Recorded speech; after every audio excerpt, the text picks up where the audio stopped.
नमस्ते मित्रों। तो पिछले वीडियो में जैसे हमने देखा कि ये यहाँ से ऐसे करके उठाते हैं और ऐसे खड़े होते हैं। जो वीडियो हमने इस एनिमेशन के लिए किया था, तो इसमें ना कुछ चीज़ें और स्मूथ करनी है अगर, तो हम कर सकते हैं। जैसे ये हिस्सा, ये इतना इधर से इधर तक का हिस्सा अगर हम थोड़ा सा फास्ट करें तो, जैसे ये और ये दोनों को सिलेक्ट करते हैं, पोज मोड में जाते हैं, सब कुछ सिलेक्ट करते हैं। ठीक है, यहाँ पर देखते हैं तो यहाँ पर ये इधर है और इनका देखेंगे तो ये भी इधर है। तो एक ये यानी ऐसा करके करते हैं बारी बारी।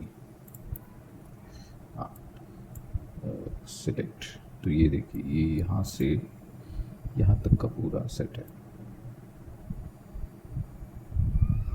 ऐसे। और अगर मैं यहाँ तक के सेट को सिर्फ यहाँ रख के स्केल कर दूँ और फिर यहाँ जो सीन है उसे यहाँ रख दूँ ऐसे, और उसके साथ ये जो पूरा सेट है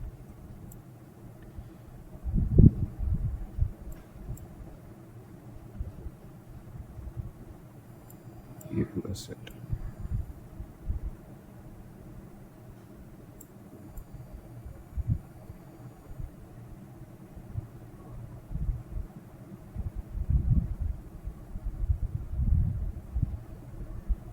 ये जो हिस्सा है ऐसे भी रख सकते हैं।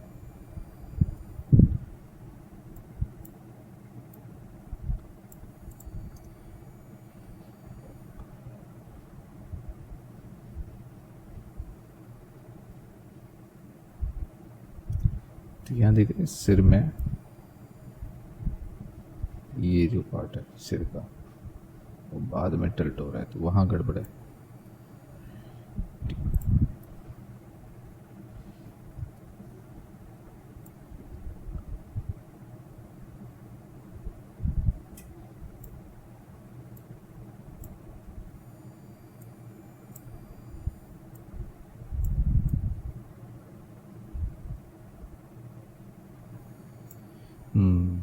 थोड़ी सी दिक्कत तो है। चलिए, हमने जो भी एनिमेशन किया अभी सिर्फ एक इम्पॉर्टेंट लेवल पर समझने के लिए किया था। उसका एनिमेशन सही होना ये हमने नहीं सोचा था कि ज़रूरी है। फिर भी हम रीसेट करते हैं। यहाँ पर है, तो अगर यहाँ से देखिए तो ये सही तो है। बस आगे भी क्या करना है कि यहाँ तक सही हो रहा है, तो अब हमें इसके सारे सिमुलेशंस एग्जीक्यूट करने हैं। जी हाँ, सारे सिमुलेशंस यहाँ से लेके। तो जब सिमुलेशंस की बारी आती है तो सबसे पहले धोती का काम करना चाहिए मेरे हिसाब से। तो जो धोती है ये वाली, उनका सेटअप कर लेते हैं। और हमारा जो ये जो पार्ट है, कहाँ है भाई, हाँ ये हाफ पैंट, इसे बंद कर देते हैं। चेक तो करें कि कितना इम्पैक्ट देता है। तो जैसे ही हम यहाँ पर आएंगे तो हमें कमरबंद भी ऑन करना पड़ेगा। ठीक है, कोलिजन केज मेश ये भी ऑन करना पड़ सकता है। ठीक है, और साथ ही साथ बेल्ट का जो बकल होता है उसे भी ऑन करना पड़ेगा।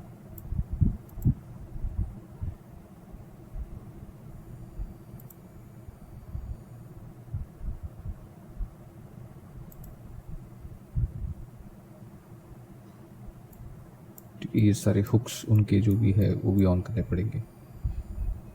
ठीक है, बेल्ट का बकल ढूंढना पड़ेगा साथ, वरना गड़बड़ हो जाएगी। कैसे ढूंढे, चलिए ढूंढते रहते हैं।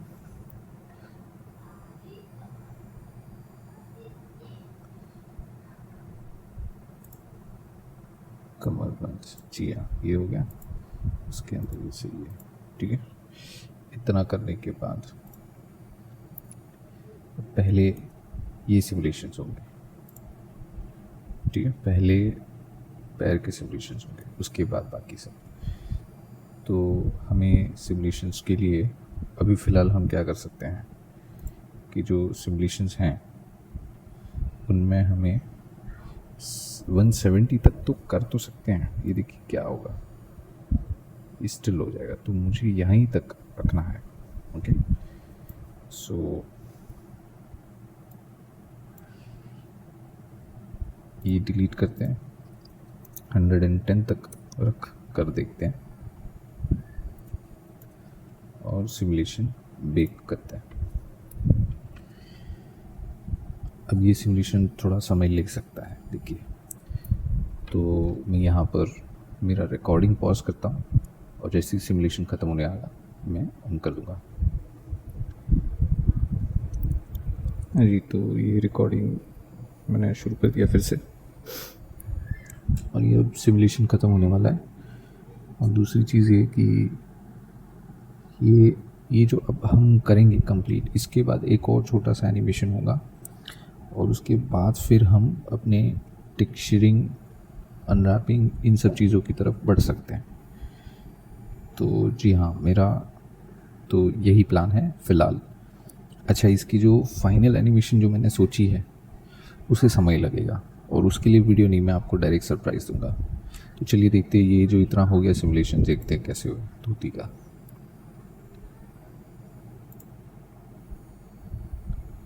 वाह, सही है। चलिए, एक काम हो गया। अब दूसरे सिमुलेशन की तरफ बढ़ते हैं। दूसरे सिमुलेशन में क्या है ज़रा देखें। हमारे पास हाँ, गोल्डन हार, जिस चीज़ की ज़रूरत थी वो ये है, गोल्डन हार, ठीक है। और उनका जो केज है, केज के अंदर काफ़ी सारे एलिमेंट्स हैं। ऑफकोर्स मुझे शायद ऐसा डाउट है कि कहीं पर इंटरसेक्शन या फिर कोलिजन के क्लैशेस क्रिएट हो सकते हैं। कोई बात नहीं, हम अभी फ़िलहाल तो एक लर्निंग पॉइंट पर है, तो उसमें कोई इशू नहीं आएगा, या फिर हम उसे निगलेक्ट कर सकते हैं, because the learning point always carries some mistakes. If we keep solving that we can't complete our learning, क्योंकि अगला पड़ाव क्या है, वहाँ पर आने तक हम मिस्टेक्स को इतना सॉल्व करते बैठेंगे कि अगले पड़ाव पे हमें बोरियत फील होगी। तो इसलिए यस, सीखिए, मिस्टेक्स को भी सॉल्व करना सीखिए, लेकिन लर्निंग पॉइंट पर आपको पहले प्रोसेस, उसके बाद मिस्टेक्स रेक्टिफिकेशन, और उसके बाद फिर उनका सॉल्यूशन, और उसके बाद करेक्ट वर्जन। ये ऐसे स्टेजेस पर भी आपको रहना पड़ेगा। तो अब जैसे ये जो है, यहाँ पर उनके साथ का सिमुलेशन करना पड़ेगा। तो यहाँ पर फिर से माफ़ कीजिए अगर कोई ज़्यादा आवाज़ आपको डिस्टर्ब कर रही है, मेरे आसपास थोड़ा सा नॉइज़ है। अब इसका बेकिंग शुरू किया। हाँ, जैसे मैंने पहले बताया कि आपका जो एनिमेशन है यहाँ अभी, ये आपके सारे एस्पेक्ट्स जो आपने बनाए हैं इन भीमसेन के लिए या आपके कैरेक्टर के लिए, तो वो एक एक करके आपको फाइनल स्टेज की तरफ ध्यान देना है कि आपके अगले प्रोसेस, फाइनल वर्क की तरफ आपका प्रोसेस क्या होगा। यानी कि मैं पहले अपने बॉडी या फिर वेपन का एनिमेशन फिक्स करूँगा। वो हो जाने के बाद मेरे सारे ओवरलैपिंग एनिमेशंस या फिर सिमुलेशंस को एग्जीक्यूट करूँगा, वो भी 1 बाय 1, वो भी understanding the layer of position of it. जैसे कि धोती पहले हो सकती है, उसके बाद कमरबंद, उसके बाद फिर हार और दूसरे हार, फिर शायद खेस रख रहा है तो खेस, तो ऐसी चीज़ों पर समझना पड़ता है। देखिए सिमुलेशन हो गया, अब चलिए ये देखते हैं। क्या बात है, अमेजिंग, वेरी गुड। ठीक है, तो अब भीमसेन के हार की भी काम सही हो गया। अब हमें उनके जनेऊ पर ध्यान देना है। तो जनेऊ ये है, उनका सब डिवीजन मैश ये है, I mean soft body mesh ये है। सॉफ्ट बॉडी मैश में बाकी सब कुछ सही है, बस मुझे सॉफ्ट बॉडी मैश का सिमुलेशन क्रिएट करना है। तो बेक हटाकर रेंज सेट करके मुझे उनका सिमुलेशन स्टार्ट करना है। तो अब इनका भी बेकिंग होगा। तो ऐसे करके आपको सारे काम करना है। ये आपका मैन्युअल प्रोसेस है। देखिए ये जो सारे प्रोसेस है ये ऑटोमेटिक तो कभी नहीं हो सकते, क्योंकि जो मैं आपको बता रहा था वो मैं मेरी इंटेलेक्चुअल या फिर मैं जो एक्सप्लोर कर रहा हूँ कि चीज़ें बगैर एड ऑन के या फिर कम से कम एड ऑन में की मदद से पूरा कैरेक्टर एनिमेशन तक का काम कैसे हो सकता है, हमें पूरा कैरेक्टर क्रिएशन कैसे कंप्लीट करना है, ये वो प्रोसेस है। हाँ, इसमें समय लगता है बट काम इसमें भी हम अच्छे से अच्छा कर सकते हैं। एडॉन्स तो काफ़ी सारे हैं और ऑफकोर्स आप यूज़ करेंगे और उसमें कोई दिक्कत नहीं, आप कर सकते हैं। लेकिन उन एडॉन्स का सही उपयोग करना या फिर आपकी नॉलेज का सही उपयोग करना वो तब सही या तब अच्छा होगा जब आप किसी मैनुअल प्रोसेस को भी बाकायदा अच्छे से सीखे, प्रैक्टिस करें और उसको अपने इंटेलेक्चुअल में उतारें। तब तक ये यूज़लेस होगा कि आपने कैरेक्टर बनाना सीख लिया लेकिन रिग आप ऑटोमेटिक कर रहे हैं, उसके बाद फिर आप सिमुलेशन ऑटोमेटिक पर छोड़ रहे हैं, उसके बाद फिर आप एनिमेशन भी ऑटोमेटिक पर छोड़ रहे हैं। कोई मतलब नहीं है। मतलब आपका ज़रूरी है कि हर चीज़ मैनुअल में एक बार तो सीखें, एक बार। उसके बाद आप ऑलरेडी फ्री हैं उस चीज़ को ऑटोमेटिक के सहारे करने के लिए। जब आपको कोर या उसका फाउंडेशन नहीं पता तब तक आप उसके ऊपर कोई नींव नहीं रख सकते, उस पर कोई एक ईंट नहीं रख सकते। तो ज़रूरी है कि अपने फाउंडेशन को सिर्फ समझना नहीं, सिर्फ जानना नहीं, उसको सीखना, प्रैक्टिस करना और उसका भी सही यूज़ करना आना चाहिए। उसके बाद आप उसके हेल्प से आगे कई सारी चीज़ें अच्छे से कर सकते हैं। आपको ये भी आभास हो जाएगा कि अरे मैं जो ऑटोमेटिक यूज़ कर रहा हूँ सच में उसका रिजल्ट मेरे कैरेक्टर पर कैसा आएगा वो आप इमेजिन कर पाएंगे। तो ज़रूरी है उन चीज़ों पर ध्यान दें। इसमें और एक चीज़ ऐसी है कि भीमसेन कैरेक्टर को यहाँ तक काम करते करते मेरे पास इतना सारा नॉलेज या फिर इतना सारा स्ट्रेंथ जो मैं फील करता हूँ काम करते वक्त 3D में, तो ऐसा लगता है कि जो जैसी उनकी जो स्ट्रेंथ है वैसी फीलिंग मेरे हाथों में कभी कभी फील होती है। और बाय गॉड ग्रेस ये जो अभी एनिमेशन किया है भले सही नहीं है, कंप्लीट या परफेक्ट नहीं है, एकदम रियलिस्टिक नहीं है, लेकिन जितना किया है भगवान कसम जो फीलिंग आई है उसको देखकर मुझे लगा कि यार ये ऐसा भी सोच रखना और ये कैसे हुआ, जबकि मैं सोच के कर रहा हूँ लेकिन फिर भी मुझे ये फील हो रहा है कि ये मेरे हाथों अभी भी नहीं हो रहा। Something there, some energy is running, is making me do that. वैसी फीलिंग आती है। And all this is because of God's blessing, आप सबके ब्लेसिंग्स, आप सबका साथ। मैं चाहता हूँ कि आप सबको मैं और गाइड करूँ और ऐसे काम दिखाऊं, आप सबका प्यार और बढ़े।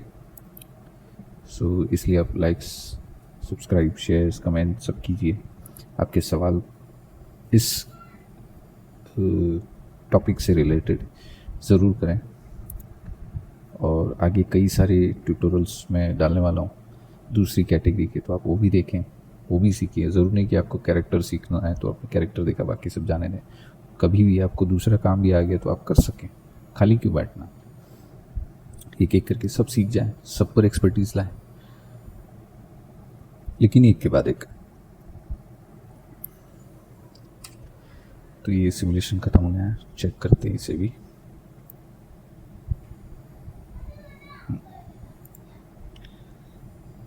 Very good. वाह, बहुत अच्छे। सो ये भी सिमुलेट हो गया। अब क्या करना है, अब हमें पर्ल नेकलेसेस को ठीक करना है।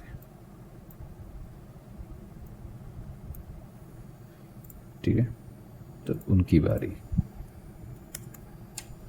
वो भी सेट कर देते हैं। ठीक है, वैसे दोनों साथ में कर सकते हैं लेकिन थोड़ी दिक्कत होगी, इसीलिए मैं एक एक करके कर रहा हूँ। ये भी बेक कर लेते हैं। थोड़ा थोड़ा कॉम्प्लेक्स हो सकता है बट संभल के करेंगे तो सब सही है। अच्छा, इसके लिए मैं रिकॉर्डिंग ज़रा पॉज करता हूँ, फिर वापस शुरू करते हैं। तो दोस्तों, मैंने पहला वाला पर्ल नेकलेस तो सिमुलेट कर दिया, लेकिन सोचा कि दूसरा वाला भी करके रखूं और फिर आपको बताऊं। तो ये सिमुलेशन ख़त्म होने वाला है और हम देखेंगे कैसे एनिमेशन इम्पैक्ट गिरता है। वैसे अच्छा ही होगा क्योंकि यहाँ पर बॉडी का ज़्यादा बड़ा मूवमेंट नहीं है, बहुत ह्यूज या बहुत ट्विस्टेड मूवमेंट नहीं है, इसीलिए कोई प्रॉब्लम नहीं होनी चाहिए। और ये काफ़ी है just for an intro character animation, यानी कैरेक्टर का इंट्रो एनिमेशन कहा जाए तो वो सही ही है। तो चलिए देखते हैं।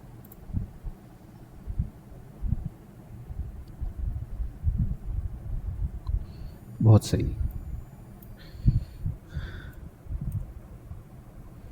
क्या बात है।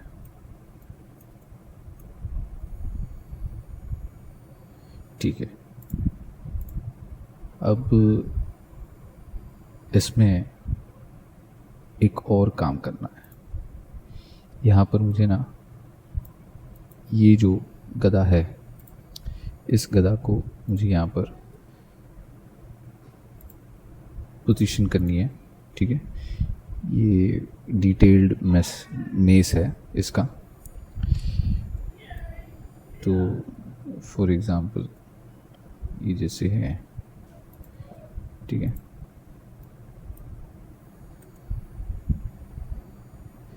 एग्जैक्ट तो नहीं लेकिन बैठ सकता है ये एग्जैक्ट, मुझे बस ध्यान देना होगा।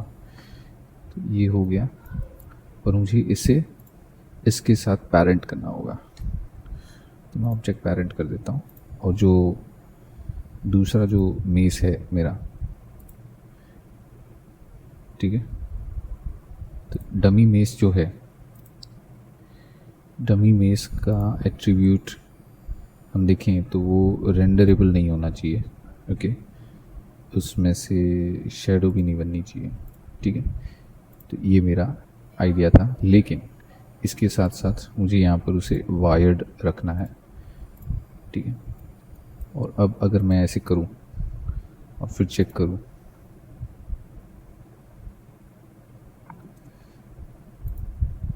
तो सिमुलेशन तो ठीक है लेकिन यहाँ पर कुछ गड़बड़ हो गई है ना। ये तो क्या हो गया कि ये एनिमेशन ऐसे काम कर रहा है लेकिन हमारा जो ये जो पार्ट है मेस, डिटेल मेस, वो उसके साथ पैरेंट शायद नहीं हुआ। अब होगा तो करके देखते हैं।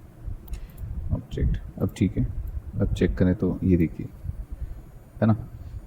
तो वही इशू है। सो इसके लिए हमें नेक्स्ट वीडियो में इसको सेट कर देंगे, दिक्कत नहीं। हमें सिर्फ इतना ही करना है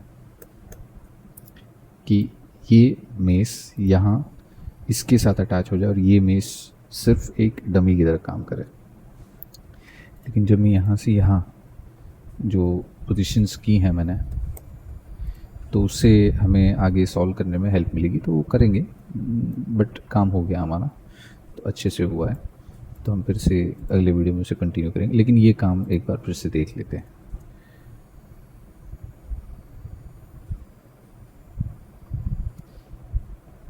ठीक है, तो थोड़ा बहुत इधर थोड़ा सा एडजस्टमेंट करेंगे, वो अगले वीडियो में देखते हैं। तो थैंक यू, धन्यवाद। मिलता हूँ अगले वीडियो में। कुछ चीज़ें हैं वो भी सॉल्व करेंगे। ठीक है, नेक्स्ट वीडियो ज़रूर। Bye, thank you.